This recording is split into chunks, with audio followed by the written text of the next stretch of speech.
ನಮಸ್ಕಾರ ವೀಕ್ಷಕರೇ, ವಿವಾ ನ್ಯೂಸ್ಗೆ ಸ್ವಾಗತ. ಇದು ಸುದ್ದಿಗಳ ಡಬ್ಬಿ.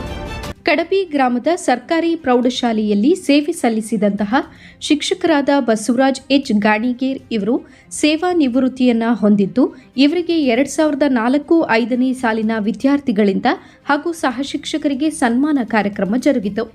ಸನ್ಮಾನ ಸ್ವೀಕರಿಸಿ ಮಾತನಾಡಿದ ಶಿಕ್ಷಕರು, ನಮ್ಮ ವಿದ್ಯಾರ್ಥಿಗಳು ವಿದ್ಯೆಯನ್ನ ಕಲಿತು ಕೆಲವೊಂದು ವಿದ್ಯಾರ್ಥಿಗಳು ಸರ್ಕಾರಿ ನೌಕರಿಗಳಲ್ಲಿ ಕಾರ್ಯನಿರ್ವಹಿಸುವುದನ್ನು ಕಂಡು ನಮಗೆ ಬಹಳ ಸಂತೋಷವಾಯಿತು ಎಂದು ಹರ್ಷವನ್ನ ವ್ಯಕ್ತಪಡಿಸಿದರು. ಈ ಕಾರ್ಯಕ್ರಮದಲ್ಲಿ ಹಳೆಯ ವಿದ್ಯಾರ್ಥಿಗಳಾದ ನಾಜ್ನೀನ್, ಸನದಿ, ಬಡಿಗೇರ್ ಹಲವಾರು ವಿದ್ಯಾರ್ಥಿಗಳು ತಮ್ಮ ಅನಿಸಿಕೆಗಳನ್ನು ವೇದಿಕೆಯ ಮುಂದೆ ವ್ಯಕ್ತಪಡಿಸಿದರು. ಈ ಸಂದರ್ಭದಲ್ಲಿ ಗ್ರಾಮ ಪಂಚಾಯಿತಿ ಅಧ್ಯಕ್ಷರಾದ ಪ್ರಕಾಶ್ ಸುಣದೋಳಿ, ಪ್ರಕಾಶ್ ಹುಂಡೇಕರ್, ಅಶೋಕ್ ಉಂಡೇಕರ್, ಸೈದು ಸಾಬ್ ಸನದಿ, ಶಿವಾನಂದ ಗೋಪಾಳಿ, ಗುರುನಾಥ್ ಹೂಗಾರ್, ಮುಗುಟ ಸಾಬ್ ಮುಗುಟ್ ಖಾನ್, ಶಿವಾನಂದ್ ಗೋಪಾಳಿ, ಮಾಲಿಂಗೇಶ್ವರ ಕುಂಟೀರ ಗೋಪಾಳ, ದ್ಯಾಮ್ಸಿ ಸುಬೇದರ್, ಗ್ರಾಮ ಪಂಚಾಯಿತಿಯ ಸರ್ವ ಸದಸ್ಯರು, ಗ್ರಾಮಸ್ಥರು, ಹಳೆಯ ವಿದ್ಯಾರ್ಥಿಗಳು ಉಪಸ್ಥಿತರಿದ್ದರು. ವರದಿ ಹಿಮಾಮ್ ಸಾಬ್, ಹಣಬರ, ಕಡಬಿ, ವಿವಾ ನ್ಯೂಸ್ ಕನ್ನಡ.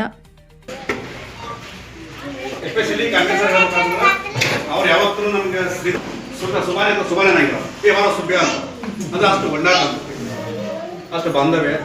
ಅವ್ರು ಎಷ್ಟೋ ಸಲ ನಮ್ಗೆ ಬೇರೆಯವರು ನಾವೇನು ತಿಳ್ಕೊಂಡಿಲ್ಲ, ನಾವು ಬಳಸೋ ಅವ್ರು ಕಾಡ್ಸಿದೀವಿ. ಅದಕ್ಕೆ ಇವತ್ತು ಕ್ಷಮೆ ಕೇಳ್ತೀನಿ. ನಮ್ಮ ಕಡೆ ಆ ಟೈಮ್ನಾಗ ಏನೋ ತಪ್ಪಾಗಿತ್ತು ಅಂದರೆ ಕ್ಷಮಿಸಿ ಸರ್.